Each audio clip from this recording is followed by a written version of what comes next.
इंदिरा गांधी राष्ट्रीय मुक्त विश्वविद्यालय की स्थापना कब हुई? तो साथियों, इंदिरा गांधी राष्ट्रीय मुक्त विश्वविद्यालय की स्थापना हुई थी 1985 ईस्वी में। तो ऑप्शन भी यहाँ पर इसका राइट आंसर होगा। अब यहाँ पर क्वेश्चन ये बनता है कि जो इंदिरा गांधी राष्ट्रीय मुक्त विश्वविद्यालय है, तो इसकी स्थापना 1985 में हुई थी, तो कहाँ पर हुई थी? तो साथियों, इसकी स्थापना हुई थी नई दिल्ली के अंदर। कहाँ पर? नई दिल्ली के अंदर। तो ये भी आपको याद रखना है। जो इंदिरा गांधी राष्ट्रीय मुक्त विश्वविद्यालय है, इसकी स्थापना 1985 में नई दिल्ली के अंदर हुई थी। अभी देखिए नेक्स्ट क्वेश्चन। क्वेश्चन नंबर 2, केंद्रीय अंग्रेजी व विदेशी भाषा का संस्थान कहाँ है? तो साथियों, जो केंद्रीय अंग्रेजी व विदेशी भाषा का जो संस्थान है, तो ये कहाँ पर है? तो ये है हैदराबाद के अंदर। तो ऑप्शन ए यहाँ पर आपका राइट आंसर होगा। इसकी स्थापना कब की गई थी? तो इसकी स्थापना की गई थी 1958 में। तो सन 1958 में केंद्रीय अंग्रेजी व विदेशी भाषा संस्थान की स्थापना हैदराबाद में की गई थी। अभी देखिए नेक्स्ट क्वेश्चन नंबर 3, भारतीय पशु चिकित्सा अनुसंधान संस्थान कहाँ स्थित है? तो साथियों, जो भारतीय पशु चिकित्सा अनुसंधान संस्थान है, तो ये इज्जत नगर के अंदर ये स्थित है। तो ऑप्शन डी यहाँ पर आपका राइट आंसर होगा। जो इज्जत नगर है ये कहाँ पर है? तो साथियों, ये उत्तर प्रदेश के बरेली जिले के अंदर है। कहाँ पर? उत्तर प्रदेश के बरेली जिले के अंदर है ये। तो वहां पर इज्जत नगर के अंदर इसकी स्थापना हुई थी। और जो भारतीय पशु चिकित्सा अनुसंधान संस्थान है, इसकी स्थापना कब हुई थी? तो इसकी स्थापना की गई थी 1989 में। तो 1989 में इसकी स्थापना की गई थी बरेली के इज्जत नगर में। तो अभी चलते हैं नेक्स्ट क्वेश्चन पर। क्वेश्चन नंबर 4, भारतीय खनन विद्यालय कहाँ स्थित है? तो साथियों, जो इंडियन स्कूल ऑफ माइंस है, तो ये कहाँ पर स्थित है?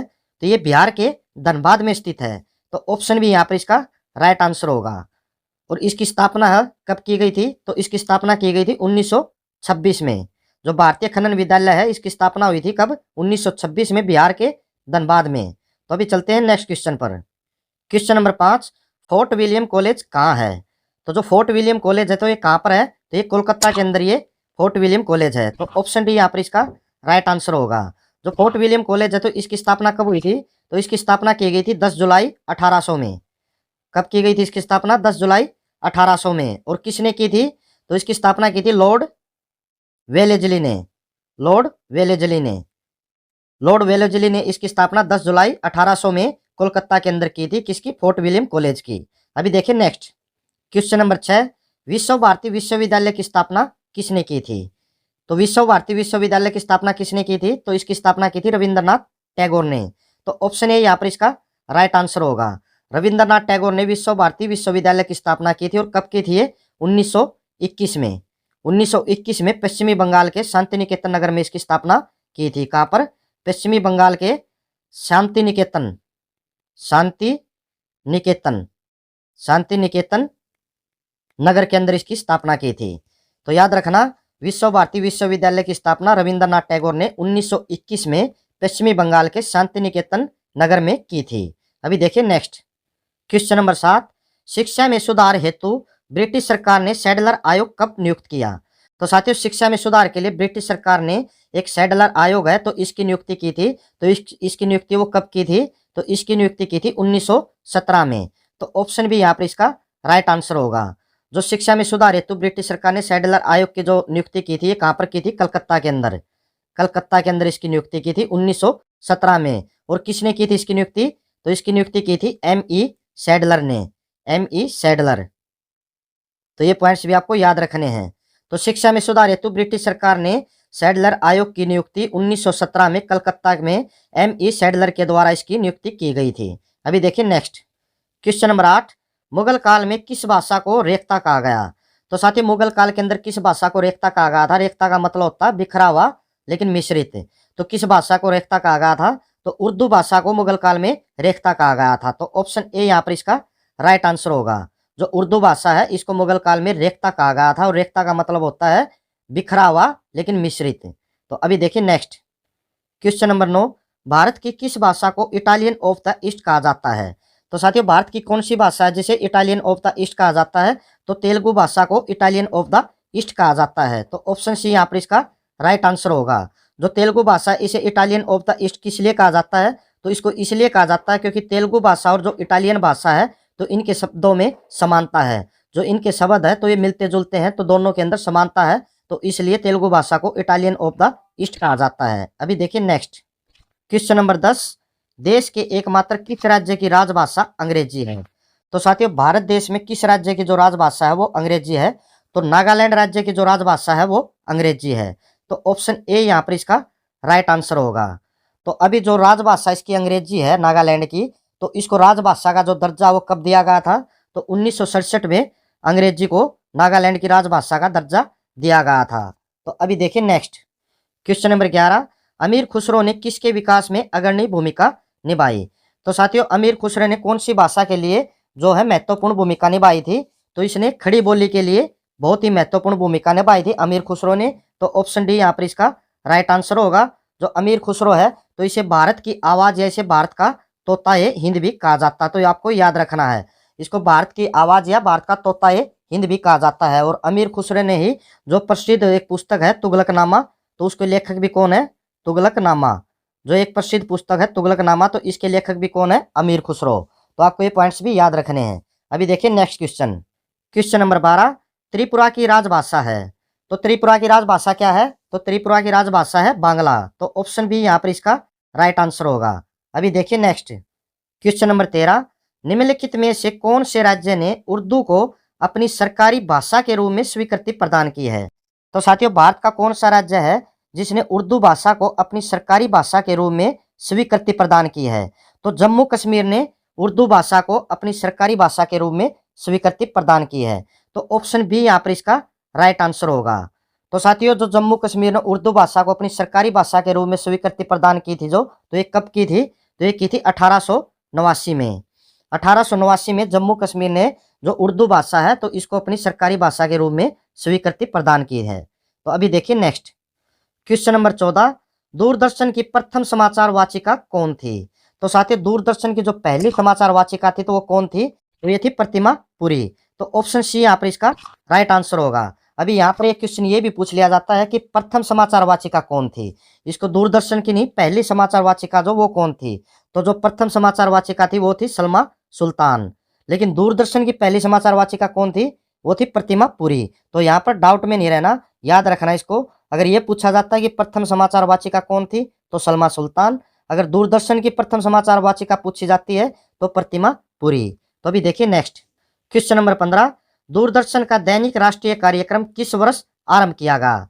तो दूरदर्शन का जो दैनिक राष्ट्रीय कार्यक्रम है तो ये किस वर्ष में आरंभ किया गया था? तो ये किया गया था 1972 ईस्वी में। तो ऑप्शन बी यहाँ पर इसका राइट आंसर होगा। 1972 में जो दूरदर्शन का जो दैनिक राष्ट्रीय कार्यक्रम है तो इसका आरंभ किया गया था। अभी देखिए नेक्स्ट क्वेश्चन, क्वेश्चन नंबर 16, निम्नलिखित में से किस भक्ति संत ने अपने संदेश के प्रचार के लिए सबसे पहले हिंदी का प्रयोग किया?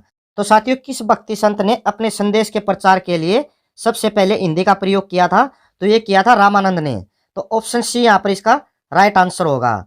जो रामानंद है तो एक संत था ये रामानंद। तो रामानंद संत ने अपने संदेश के प्रचार के लिए सबसे पहले हिंदी का प्रयोग किया था। और जो एक भक्ति आंदोलन चला था 12वीं शताब्दी में इसकी शुरुआत हुई थी, तो जो भक्ति आंदोलन था उसकी शुरुआत भी किसने की थी? तो वो भी रामानंद ने ही उसकी शुरुआत की थी। किसकी? भक्ति आंदोलन की।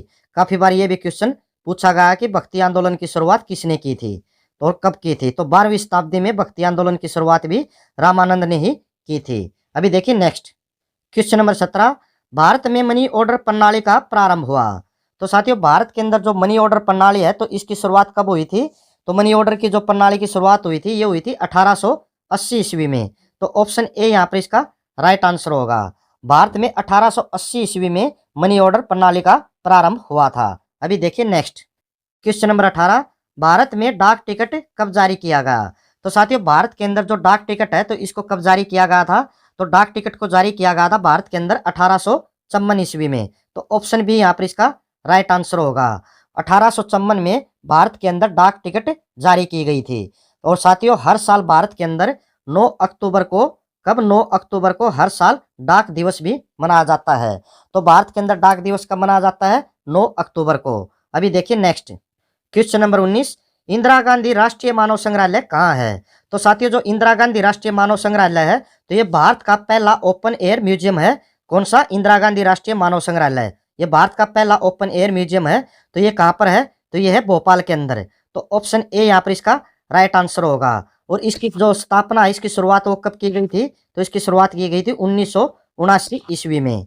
तो ये भी आपको याद रखना है। 1979 के अंदर इंदिरा गांधी राष्ट्रीय मानव संग्रहालय है जो इसकी स्थापना की गई थी, और कहाँ पर की गई थी? ये भोपाल के अंदर, और भारत का ये पहला ओपन एयर म्यूजियम है। अभी देखिए नेक्स्ट क्वेश्चन नंबर 20, भारतीय सर्वेक्षण विभाग का मुख्यालय कहाँ स्थित है? तो साथियों, भारतीय सर्वेक्षण विभाग का मुख्यालय है जो ये देहरादून के अंदर स्थित है। तो ऑप्शन डी यहाँ पर इसका राइट आंसर होगा। और भारतीय सर्वेक्षण विभाग का मुख्यालय है जो इसका गठन कब किया गया था? तो इसका गठन किया गया था 1767 ईस्वी में। तो 1767 ईस्वी में देहरादून के अंदर भारतीय सर्वेक्षण विभाग के मुख्यालय की स्थापना की गई या इसका गठन किया गया था। तो अभी देखिए next question, question number 21, Rajasthan स्थित जावर की खानी किस खनिज के लिए प्रसिद्ध है? तो जो राजस्थान की जो जावर की खानी है तो ये किस खनिज के लिए प्रसिद्ध है? तो ये जस्ते के लिए प्रसिद्ध है। तो ऑप्शन ए यहाँ पर इसका राइट आंसर होगा। जो जावर की खानी है ये जस्ते के लिए प्रसिद्ध है। और ये कहाँ पर है जावर की खानी? तो ये राजस्थान के उदयपुर में, राजस्थान के उदयपुर में जो अरावली पर्वतमाला है तो वहां पर ये जावर की खानी स्थित है। अभी देखिए नेक्स्ट क्वेश्चन नंबर 22, धार्मिक कविताओं का संकलन कुरल किस भाषा में है? तो जो धार्मिक कविताओं का जो संकलन है जो कुरल, तो ये किस भाषा में है? तो साथियों ये है किस भाषा में? तमिल भाषा के अंदर। तो ऑप्शन डी यहाँ पर इसका राइट आंसर होगा। जो धार्मिक कविताओं का संकलन है कुरल, तो ये तमिल भाषा के अंदर है। अभी देखिए नेक्स्ट क्वेश्चन नंबर 23, अनावर ए सुहेली ग्रंथ किसका अनुवाद है? अनावर ए सुहेली जो ग्रंथ है तो ये किसका अनुवाद है? तो ये है पंचतंत्र का अनुवाद है। तो पंचतंत्र का फारसी में अनुवाद है। कौन सी भाषा में? ये फारसी में। पंचतंत्र का फारसी भाषा में इसका अनुवाद है। और इसको तैयार किसने किया था? अनावर ए सुहेली को इसको तैयार किया गया था मुगल सम्राट अकबर ने। तो ये भी आपको याद रखना है। जो अनावर ए सुहेली है इसको किसने तैयार किया था? अकबर ने इसको तैयार किया था। और ये किसका अनुवाद है? ये पंचतंत्र का अनुवाद है। और किस में इसका अनुवाद? फारसी भाषा में इसका अनुवाद है। अभी देखिए नेक्स्ट क्वेश्चन नंबर 24, निजी क्षेत्र में देश का पहला अंतर्राष्ट्रीय हवाई अड्डा कहाँ निर्माणाधीन है? तो साथियों जो देश का पहला हवाई अड्डा है तो वो कौन सा? कोचीन। तो ऑप्शन ए यहाँ पर इसका राइट आंसर होगा। और ये भारत का पहला अंतर्राष्ट्रीय हवाई अड्डा है जो कि पूरी तरह से सौर ऊर्जा से संचालित है। किससे? सौर ऊर्जा से संचालित भारत का ये पहला अंतर्राष्ट्रीय हवाई अड्डा है। अभी देखिए नेक्स्ट क्वेश्चन नंबर 25, भारत की अंतर्राष्ट्रीय विमान सेवा है। तो भारत की अंतर्राष्ट्रीय विमान सेवा कौन सी है? तो वह एयर इंडिया। तो ऑप्शन सी यहाँ पर इसका राइट आंसर होगा। भारत के अंदर एयर इंडिया की शुरुआत कब की गई थी? तो भारत के अंदर एयर इंडिया की शुरुआत की गई थी 1953 ईस्वी में। तो ये भी आपको याद रखना है। भारत का जो अंतर्राष्ट्रीय विमान सेवा है तो वो है एयर इंडिया, और इसकी शुरुआत की गई थी भारत के अंदर 1953 में। अभी देखिए next question number 26, grand trunk road किसने बनवाई? तो साथियों बहुत इंपॉर्टेंट क्वेश्चन है। जो ग्रांड ट्रंक रोड है इसे भारत के अंदर NH1 भी कहा जाता है। तो ये किसने बनवाई थी? तो ग्रांड ट्रंक रोड है जो ये बनवा था शेरशाह सूरी ने। तो शेरशाह सूरी ने इसे बनवा था ग्रांड ट्रंक रोड को। और इसकी जो लंबाई है तो इसकी लंबाई है भारत के अंदर 2400 किलोमीटर है। तो शेरशाह सूरी ने इसको बनवा था और इसकी लंबाई है जो भारत के अंदर 2400 किलोमीटर है। और जो ग्रांड ट्रंक रोड है ये 5 देशों को आपस में जोड़ता है। अभी देखिए नेक्स्ट क्वेश्चन नंबर 27, स्वर्णिम चतुर्भुज परियोजना किससे संबंधित है? तो साथियों जो स्वर्णिम चतुर्भुज परियोजना है तो ये सड़क परिवहन से संबंधित है। तो ऑप्शन ए यहाँ पर इसका राइट आंसर होगा।